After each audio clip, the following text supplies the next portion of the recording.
America గొప్పలు కన్నోళ్ల తిప్పలు, కన్న పేగు కోసం ఆరాటం, కడచూపు కోసం పోరాటం, అప్పులు చేసి మరి విదేశాలకు పయనం, దేశంగాని దేశంలో డబ్బుల కోసం లేబర్ పనులు, తీరా జాబ్ వస్తే తల్లిదండ్రులు గుర్తే రారాయే, వీడియో కాల్స్ తప్పితే కళ్ళ ముందు కానరారు, కాసుల వేటలో పడి చివరి చూపునకు దూరం. అమెరికా అనగానే చాలామందికి డాలర్ డ్రీమ్. చదువు కోసం అక్కడికి వెళ్ళి జాబ్ సంపాదించి సెటిల్ అవ్వాలని నేటి తరం యువత ఎన్నో కలలు కంటుంది. తమ పిల్లలను యుఎస్ పంపించేందుకు ఇల్లు వాకిలి పొలాలు అమ్మి మరి తల్లిదండ్రులు ఇక్కడ తిప్పలు పడుతూ ఉంటారు. ఎవరైనా అడిగితే మా వాళ్ళు అమెరికాలో ఉన్నారంటూ గొప్పలు చెప్పుకుంటూ ఉంటారు. కానీ ఇక్కడ దర్జాగా బతికిన వారి పిల్లలు అక్కడ లేబర్ పనులు చేస్తారా, డాలర్ వేటలో మునిగిపోతారు. నిద్రాహారాలు మాని యాంత్రిక జీవితం గడుపుతూ ఉంటారు. తీరా మంచి జాబ్ వస్తే ఇంకేముంది, ఊరు రావడానికి కన్నోళ్ళని పలకరించడానికి టైం ఉండదు. మంచిగున్నవా, ఆరోగ్యం బాగుందా అని ఫోన్లో మాట్లాడడమే తప్ప కడసారి చూపునకు కూడా నోచుకొని వారు ఎందరో. మనం ఇంతే అనే దాంట్లో దిశ రాసింది. ఇది వాస్తవమే కదా. అమెరికా పోతారు గొప్పలు చెప్పుకోనికి, అరే నా బిడ్డ అమెరికా పోయింది, నా కొడుకు అమెరికా పోయింది అని అప్పు సొప్పు చేసి పంపిస్తాం. తీరా అక్కడ పోయిన తర్వాత వాళ్ళు చేసే జాబ్ ఏంది, లేబర్ జాబ్. అందులో ఇప్పుడు ట్రంప్ లాంటి వాళ్ళు వచ్చిన తర్వాత అమెరికాకు ఇంకా ఘోరమైపోయింది. భారతీయుల బతకడమే చాలా కష్టమైంది. రూల్స్ కండిషన్స్ మధ్యలో దినదిన గండంగా బతుకుతున్నారు అక్కడ వాళ్ళు. చదువుకున్న వాళ్ళకు ప్లేస్మెంట్స్ లేకపోతే వాళ్ళు మళ్ళీ ఇండియాకి రావాల్సిందే. ఇండియాకి వచ్చిన తర్వాత మళ్ళా వాళ్ళు వెనక్కి తిరిగి చూడడానికి లేదు, మళ్ళా భారతదేశం నుండి అమెరికాకి వెళ్ళడానికి లేదు. ఇటువంటి టర్మ్స్ అండ్ కండిషన్స్ తోటి ట్రంప్ ఒక రకమైనటువంటి ఏమంటారు, ఒక రకమైనటువంటి మోడ్ తోటి ముందరికెళ్తున్నాడు ట్రంప్. ఒక రకమైనటువంటి మోడ్ తోటి ముందరికెళ్తున్నాడు. సో అంటే పోనీ తల్లిదండ్రులకి దగ్గరగా ఉంటారా, పోనీ వాళ్ళకి ఏమైనా అయితే వచ్చి చూసుకుంటట్టు ఉంటుందా? ఇంత కష్టపడి చిన్నప్పటి నుంచి తల్లిదండ్రులు పెంచి పోషించిన తర్వాత వాళ్ళు వెళ్ళిపోయిన తర్వాత వీళ్ళకి ఒంట్లో బాగాలేకపోతే చూడ్డానికి ఉండదు. అక్కడ పిల్లడు తినడో అర్థం కాదు, తినలేదో అర్థం కాదు. పోనీ ఫైరింగ్లో ఇవ్వడం చచ్చిపోతే మళ్ళీ బాడీ ఇక్కడికి రావడానికి ఇబ్బంది. సో అంటే దేనికోసం బతుకుతున్నాం మనం, ఎవరి కోసం బతుకుతున్నాం? ఇంత కష్టపడి మన కుటుంబ సభ్యుల మధ్యలో మనం లేకపోతే, ఆ ఆప్యాయత లేకపోతే, ఆ పలకరింపు లేకపోతే మన జీవితమే ఒక ప్రశ్నార్థకంగా మారిపోయే సందర్భము ఆ రోజులు ఇప్పుడు వచ్చినాయి. సో ఇప్పుడు ట్రంప్ లాంటి వాళ్ళు వచ్చిన తర్వాత కంపు అయిపోయింది, ఇంకా కంపు అయిపోయింది అమెరికా. ఎలా అంటే అక్కడ భారతీయులకు, అక్కడ ఉన్న వాళ్ళకి తెలుసు, మింగలేక కక్కలేక వచ్చినందుకు అదేదో బరువుగా ఫీల్ అయిపోయి ఎన్నో కష్టాలు అనుభవిస్తున్నారు అక్కడ చాలామంది వచ్చి రాని జీతాలతో. మనం చూస్తున్నాం కదా వీడియోస్ కూడా. మొన్న ఒక తెలంగాణ అతని, నువ్వు భారతదేశం నుంచి తెలంగాణ నుంచి ఇక్కడికి ఎందుకు వచ్చినావు అని తెలంగాణ వాడిని అని చెప్పి వాళ్ళు కించపరిచి ఇన్సల్ట్ చేసిన వీడియో కూడా మనం రీసెంట్గా చూసినాం. సో దయచేసి అమెరికాకి వెళ్ళే ముందర, పిల్లల్ని పంపించే ముందర 1కి 10 సార్లు ఆలోచించండి. పరువు కోసమో దేనికోసమో మనకి సొసైటీ, మన దగ్గర పైసా లేకపోతే ఎవ్వడు కూడా రాడు మన దగ్గరికి. అట్లాగే మనకేమైనా కష్టంలో ఉన్నా ఎవడు రాడు, మన కోసమే మనం చేసుకోవాలి. సొసైటీ ఎవడేమనుకుంటే మనకేంటి అని బతికేవాడే అద్భుతంగా బతకచ్చు. ఎవడే ఏమనుకుంటే మనకేంటి, మనం మన లిమిట్స్లో మనం ఎంతవరకు మన పరిధిలో ఉన్నాం, మనం ఎంత అద్భుతంగా బతుకుతున్నాం అనేదే మనకి ఇంపార్టెంట్. వాస్తవానికి అట్లా ఉండేటోడు కూడా జీవితంలో పైకి వస్తాడు. ఎవరేమనుకుంటే ఇప్పుడు నరం లేని నాలుక ఎన్నెన్నో వాగుతూ ఉంటుంది, అవన్నీ మనం పట్టించుకొని ముందరికి వెళ్ళలేం కదా. వాళ్ళ కోసం మనం బతకలేం కదా, మన కోసం మనం బతకాలి. వచ్చే జన్మలో పుట్టమో తెలియదు, ఉన్నది ఒకటే జిందగీ, ఒకటే జీవితం. ఆ జీవితంలో మన జీవితాన్ని మనం ఎంత అందమైన జీవితంగా ఎంత లీడ్ చేస్తున్నాం మనకు తెలియాలి.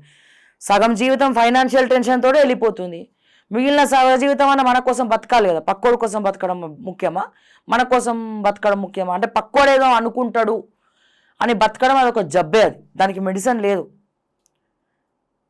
మనమే ఒక మెడిసిన్గా మారాలి ఈ విషయంలో. ఎలా ముందుకెళ్దాం? సీఎం రేవంత్ రెడ్డితో టీపీసీసీ చీఫ్ భేటీ, పీఏసీ సమావేశ ఎజెండా అంశాలపై చర్చ.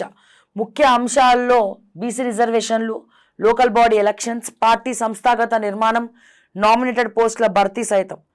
23న పీఏసీ సమావేశం, కీలక నిర్ణయాలు తీసుకునే ఛాన్స్.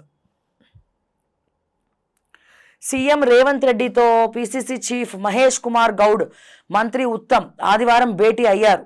ఈ నెల 23 పిఏసి మీటింగ్ నిర్వహించనున్నందున ఆ సమావేశ ఎజెండా అంశాలపై చర్చ జరిగినట్లు సమాచారం. మరోవైపు పిఏసి సమావేశంలో అనేక అంశాలు చర్చకు వచ్చే అవకాశాలున్నాయి. ముఖ్యంగా బీసీ రిజర్వేషన్లు, లోకల్ బాడీ ఎలక్షన్స్ పై చర్చించే ఛాన్స్ ఉన్నది. సో ఓయూకి వెళ్తాడంట మన రేవంత్ రెడ్డి. దేనికి? హాస్టల్ బిల్డింగ్స్ ఓపెన్ చేయడానికి. మరి ఓయూకి వెళ్ళినప్పుడు అద్దంకి దయాకర్ అన్న అశోక్ నగర్ పోతేనే ఎన్నో ప్రశ్నల వర్షం కురిపించిండు, దానికి ఆన్సర్ చెప్పలేనటువంటి పరిస్థితి.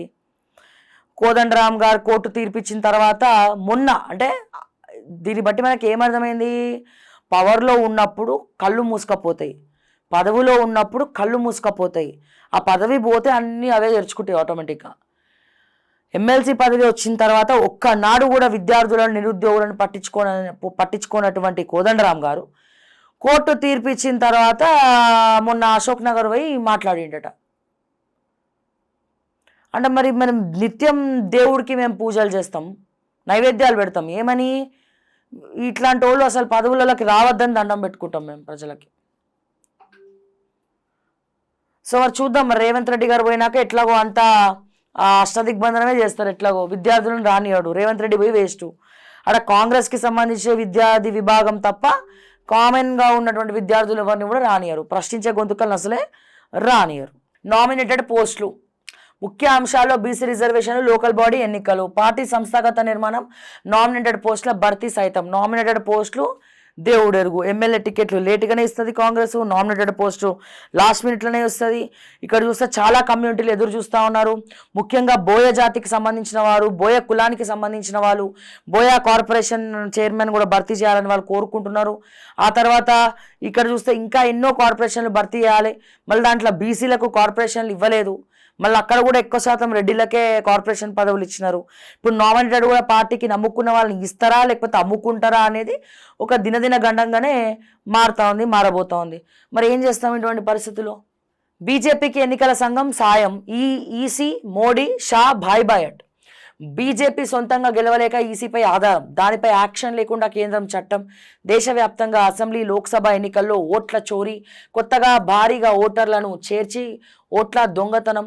బీహార్లో అలా జరగనివ్వం. ఓట్ అధికార యాత్రలో రాహుల్ గాంధీ. ఆధారాలు ఇస్తారా, క్షమాపణలు చెప్తారా? ఉద్దేశపూర్వకంగానే మాపై అసత్య ప్రచారం, ఈసీపై దాడి రాజ్యాంగానికి అవమానమే. నిరాశ్రయులు ఇంటి నెంబర్గా 0. బీహార్ ఎస్ఐఆర్లో అభ్యంతరాలు ఉంటే 15 రోజుల్లో తెలియజేయాలి. 65 లక్షల మంది ఓటర్ల వివరాలు వెబ్సైట్లో అందుబాటులోకి. ఓట్ల చోరీ ఆరోపణలపై సిఈసి జ్ఞానేష్ కుమార్ గారికి జ్ఞానబోధ చేయాలంటే మొన్న నేను ఒక కార్పొరేటర్, తెలంగాణలో ఒక కార్పొరేటర్, మౌలాలికి సంబంధించినటువంటి కార్పొరేటరు భార్యకు, భర్తకు ఇద్దరికి కూడా 2 ఓటర్ ఐడీలు ఉన్నాయి. అది ఎట్లా సాధ్యమైంది? నాకు ఉన్నొక ఓటర్ ఐడి ఎంటర్ నాయన అంటేనే నేనే పోయి ఎత్తుక్కోవాల్సి వచ్చినటువంటి పరిస్థితి. నా ఎన్నిక నేను ఓటేయాలంటే. సో వీళ్ళకు మహేశ్వరంలో ఉంటుంది, మల్కాజ్గిరిలో ఉంటుంది. ఎట్లా సాధ్యమైంది? నేను ఇప్పటివరకు ప్రశ్న అడిగిన బీజేపీ అధ్యక్షులు రామచంద్రరావు గారిని అడిగిన, మన రఘునందన్ రావు గారిని అడిగిన, బండి సంజయ్ గారిని అడిగిన, ధర్మపురి అరవింద్ గారిని అడిగిన, ఇంకొంతమంది ఈటల రాజేందర్ గారిని అడిగిన, కీలక నేతలను అడుగుతున్నా. మౌలాలిలో కార్పొరేటర్కు 2 ఓట్లు ఎట్లున్నాయి మరి బీజేపీ పార్టీలో? అట్లా నేనేం యాంటీ బీజేపీ కాదు. అట్లా నేనే ఒక ప్రశ్నించాల్సిన బాధ్యత, ప్రూఫ్లు పెట్టుకున్నా, ఆల్రెడీ ప్రూఫ్లు పట్టుకొనే చూపించిన మీకు. మరి ఇట్లా ఒకలో ఇద్దరో నీతి జాతి లేని వాళ్ళు ఉన్నప్పుడు మిగతా వాళ్ళందరినీ కూడా తప్పు పట్టాల్సి వస్తుంది. పార్టీకి చెడ్డ పేరు వస్తుంది. పురుగుల్ని ఏరుతారా లేకపోతే ఇంకా పురుగుల్ని ఎంకరేజ్ చేసుకుంటే మరి ముందరికి వెళ్తారా? రామచంద్రరావు గారు ఇమీడియట్గా వాళ్ళ ఓటు హక్కును రద్దు చేయించాలా? బీజేపీ పార్టీలో వాళ్ళు ఉన్నప్పుడు, బీజేపీ పార్టీ తరపున వాళ్ళు పోటీ చేసినప్పుడు బాధ్యత కూడా బీజేపీ పార్టీదే. వాళ్ళకి 2 ఓట్లు ఉన్నప్పుడు మీరు ఏం చేయాలా? ఒక ఓటు తీసేరా నాయన, నువ్వు అక్కడ ఉంటావా ఇక్కడ ఉంటావా, పోయి క్యాన్సిల్ చేసుకోమని చెప్పాలి. అట్లీస్ట్ ఇదన్నా చేస్తారని నేను అనుకుంటున్నా రామచంద్రరావు గారిని. లేకపోతే మీరు వీటిని కూడా ఎంకరేజ్ చేస్తున్నారు అని చెప్పి అనుకోవాల్సి వస్తుంది. రాహుల్ గాంధీ వ్యాఖ్యలు కూడా నిజమే అని అనుకోవాల్సి వస్తుంది.